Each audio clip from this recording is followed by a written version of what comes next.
ఈరోజు పునుగులు పులుసు ఎలా ఉండాలో నేర్చుకుందాం. కొంచెం ఆయిల్ వేసాను, ఒక ఉల్లిపాయ, 2 పచ్చిమిరపకాయలు,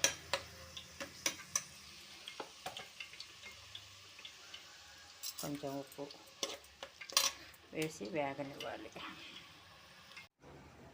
నిమ్మకాయ అంత సైజు చింతపండు వేసి నానబెట్టి ఉంచండి.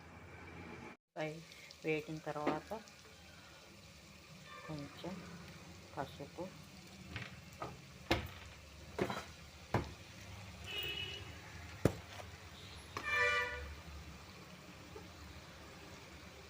ఒక స్పూన్ కారం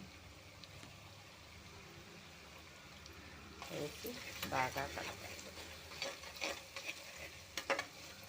మనం ఇందాక రెడీ చేసుకున్న చింతపండు పులుసు కూరకి సరిపడా ఎక్కువ వెళ్ళిపోయింది, పునుగులు లాగేస్తాయి.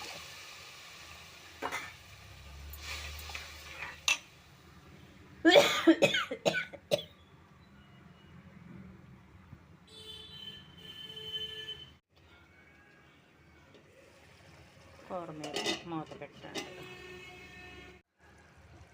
కొత్తిమీర వేసి దించేయటం అయిపోయింది. కర్రీ పునుగుల పులుసు రెడీ.